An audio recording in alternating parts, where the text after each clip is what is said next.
Já estamos recebendo aqui no nosso estúdio nossa colunista, a doutora Cilândia Amaral, que vai falar com a gente hoje sobre a gravidez tardia, a gestação de mulheres com 35 anos ou mais. Doutora Cilândia, boa tarde, bem-vinda. Boa tarde a todos que estão nos ouvindo.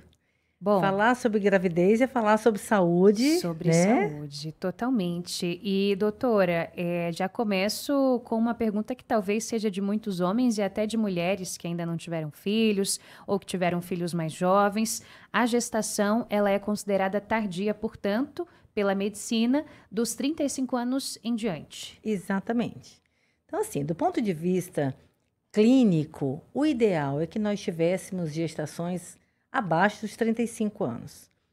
Mas a realidade no Brasil e no mundo hoje é que nós temos mulheres gestando cada vez mais tardiamente. Por razões diversas, né, Ariane? As pessoas estão estudando mais, empreendendo mais, Sim. vivendo mais e, consequentemente, adiando mais a sua vida reprodutiva, né? Então, isso tem um lado positivo, ou seja, é uma gravidez numa idade mais amadurecida, é uma gravidez que a pessoa muitas vezes sonhou, guardou esse sonho numa caixinha ali por muitos anos, e é, por outro lado, muitas vezes também um momento de angústia. Por quê? Porque mulheres que têm mais de 35 anos, muitas vezes elas engravidam sem um planejamento, né? Então, principalmente a partir dos 40. Tem dois mundos. Tem o mundo das mulheres que procuram um tratamento para engravidar e tem as mulheres que não acreditavam mais numa possibilidade de engravidar e engravidam de uma forma inesperada. Mas, de qualquer maneira, é um contexto que coloca todo mundo num barco muito semelhante, no sentido de é uma gravidez mais delicada, muito mais delicada. Porque imagina uma paciente de mais de 40 anos, ela já pode ter uma comorbidade, ou seja, às vezes é hipertensa, às vezes é diabética, a obesidade, é um outro distúrbio metabólico, hipotireoidismo. Então, tem muitas nuances que envolvem essas gestações. Mas mesmo quando se trata de uma mulher que é saudável, ela tem uma gravidez delicada, principalmente a partir dos 40 anos de idade. E aí, doutora, hoje em dia, a gente tem realmente uma tendência muito maior de mulheres optando, aquelas que querem ter filhos, por terem essas gestações muitas vezes mais tarde. Mas a gente tem hoje um índice grande, assim, na sua percepção pessoal e profissional, de mulheres que acabam engravidando mais tarde, muitas vezes de maneira inesperada, ou a gente tem também um volume muito grande de quem consegue ter acesso a tratamentos, e já ampliou essa pergunta, se hoje os tratamentos são mais acessíveis de fato, né, disponíveis aí na medicina, para que elas possam engravidar mesmo mais tarde e diante de um contexto, se a gente for olhar do ponto de vista da saúde, mais delicado. Então, essas perguntas, elas são importantíssimas, daria aqui 1 hora de debate. Mas eu vou tentar resumir dizendo o seguinte, olha, vou te dar um número que é chocante. No Brasil, nós temos, em média, 60% de todas as gestações não planejadas, tá? Bastante alto. É muito alto. Imagina que a cada 10 gestações, 6 não foram programadas.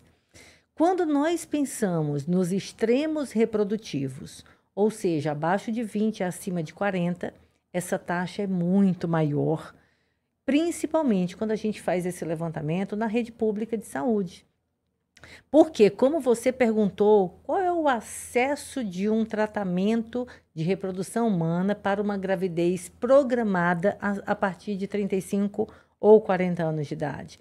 Essas mulheres que têm o acesso, infelizmente, é uma taxa pequena na rede pública de saúde, né? Nós temos aqui em Brasília o Hospital Materno-Infantil, que oferta esse trabalho, né, de reprodução assistida, mas no DF é só o HMIB, ou seja, é pouco para a demanda da população.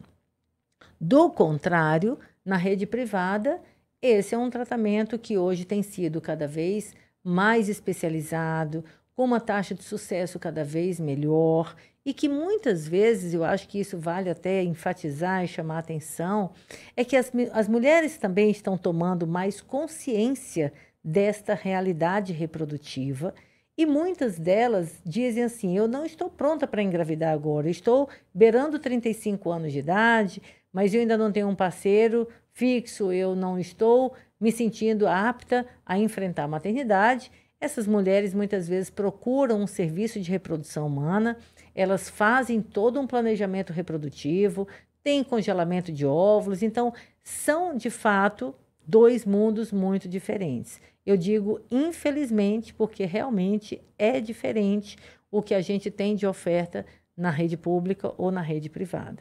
Então é claro que se você pegar uma taxa de gestação acima de 40 anos, por exemplo, de uma classe social maior, essa taxa de gestação planejada, programada, assistida do ponto de vista reprodutivo, ela vai ser muito maior do que a taxa de mulheres que engravidaram sem esse planejamento e sem essa organização lá na rede pública. E não existe ou existe uma idade limite para que essa gestação tardia aconteça e possa avançar dentro dos parâmetros aí da medicina? Assim, a senhora comentava quando a gente conversava antes de começar a entrevista que houve um parto de uma mulher de 48 anos recente, não é, que você realizou? Então, a nossa capacidade reprodutiva espontânea vai caindo muito rapidamente a partir dos 35 anos. Então, é possível uma mulher de 45 anos engravidar espontaneamente? É possível, mas isso é muito excepcional. Na maioria das vezes, elas demandam um tratamento reprodutivo, né? E peculiaridades que envolvem essa gestação, de fato, são as condições clínicas prévias à gravidez. Então, é importante que a gente, tendo esse planejamento reprodutivo, faça uma análise clínica muito detalhada de como é a saúde física e emocional, porque, gente, enfrentar uma gravidez numa idade, como você acabou de citar aí, de 48 anos, é de um impacto emocional muito grande. Às vezes a gente percebe que é aquele casal que ele quer muito, mas no fundo, eles estão cheios de medo, temerosos, e não colocam um bebê no colo, eles botam um diamante no colo. Então, muitas vezes, o impacto emocional é muito, muito significativo, tá?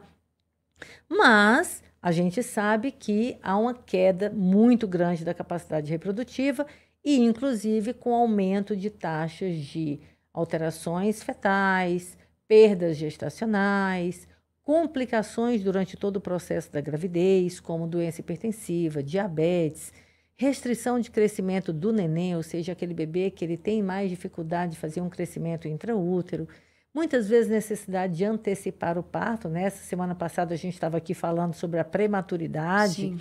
E essas mulheres muitas vezes têm indicação clínica, médica, de fazerem um parto antecipado, por razões diversas, sejam maternas ou sejam fetais, e aumento da taxa de parto operatório. Então, veja que são situações muito delicadas. Mas uma gravidez planejada, ele tem um preparo maior. Quando a gente trata dessa gravidez não planejada, tudo fica no envolvimento clínico muito diferente. Até porque muitas dessas mulheres, Ariane, elas já não menstruavam regularmente. Então, às vezes, elas descobrem até a gravidez muito mais tardiamente. O atraso na procura pré-natal, na prevenção de complicações da gravidez.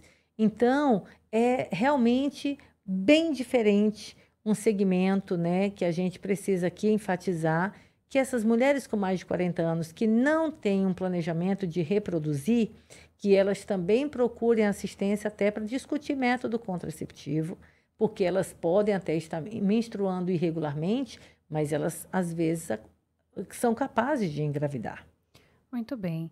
Doutora Silândia Amaral, conversando conosco hoje sobre as peculiaridades da gestação tardia e trazendo muito forte também essa diferença quando a gente fala de pessoas que podem pagar por um processo de reprodução assistida e têm uma assistência privada, e daquelas que muitas vezes acabam dependendo da rede pública de saúde. Doutora Silândia, muito obrigada por hoje. Até a semana que vem. Até a semana que vem. Bom feriado.